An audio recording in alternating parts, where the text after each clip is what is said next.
Cell ఎంత danger అంటే అండి, పిల్లలు యువత అసలు పక్కత్రోవ పట్టడానికి సెల్లే కారణం అండి. మంచి గట్టి పట్టుదలతో ఉండి సెల్ చూసేవాళ్ళైతే ఉపయోగించుకుంటారండి. వాళ్ళ భవిష్యత్తు కొరకు, వాళ్ళ చదువు కొరకు, వాళ్ళ ఇంటి కొరకు, వాళ్ళ యొక్క ఊరి కొరకు, వాళ్ళ దేశం కొరకు ఉపయోగించుకుంటారండి సెల్ని. కాకపోతే అండి, సెల్లో చూస్తుంటే అండి, సైతాన్ది కదండి సెల్. ఒకటి చూస్తామండి మంచి కొరకు, ఒకటి చూస్తాం, దాని కిందే ఇంకోటి చెడుది కనపడుతుంటుందండి. అది ఎలా కనపడుతుంటుందండి? చూడు చూడు చూడు అని సైతాను ప్రేరేపిస్తూ ఉంటుందండి. వాళ్ళు మరి యువతి యువకులంటే వాళ్ళు మంచి హుషారుగా ఉండే పిల్లలు. వాళ్ళ యొక్క జీవిత భవిష్యత్తులని వాళ్ళు చక్కదిద్దుకునే క్రమంలో ఉండే పిల్లలు కాబట్టి వాళ్ళు ఏం చేస్తారా, ఒకసారి చూస్తే ఏమవుద్దులే అని చూస్తారండి. చూసి వదిలేస్తారు. ఒకసారి చూశారు కదండి. సెల్కి తెలుసండి, సెల్ అంత పిచ్చిది కాదండి, సెల్కి అన్నీ తెలుసు. ఒక్కసారి చూసారా లేదా అని అది గమనించేస్తుందండి. రెండు పోయిన తర్వాత ఇంకొకటి చూపిస్తుందండి.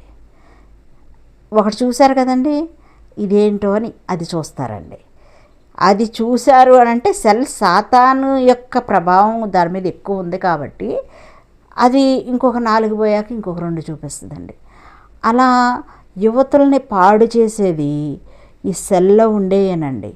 మంచి ఉంటుందండి, బైబిల్ వాక్యాలు ఉంటాయి, భగవద్గీత ఉంటుంది, అన్నీ ఉంటాయండి.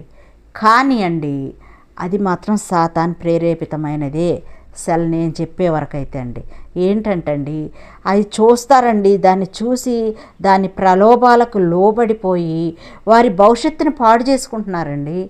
ఏముందండి, అసలు పిల్లలు ఎలా ఉంటున్నారు, అసలు మన దేశం ఏమైపోతుంది, మన ఊరు ఏమైపోతుంది, మన ఇల్లు ఏమైపోతుంది, మన కుటుంబంలో ఉన్న వారు ఏమైపోతున్నారో అనే ఒక ధ్యాస కూడా లేకుండా పడిపోతున్నారండి. ఎవరికి చూసినా సెల్లేనండి. ఇంట్లో నలుగురుంటే నలుగురికి సెల్లే. వస్తారు యాదృచ్ఛికంగా, ఇక అంతే, వాళ్ళు ఎక్కడ పడితే అక్కడ ఉంటారు, కూర్చుంటారు, ఆ ఫోన్ చూసుకుంటారు. ఆ తిండి తినేటప్పుడు కూడా ఆ ఫోనే అండి. దాంట్లో చెడు వాళ్ళండి చూసి వదలరండి. వాళ్ళు క్రియ చేసేవాళ్ళు, చూసి వదిలే పిల్లలు కాదండోయ్.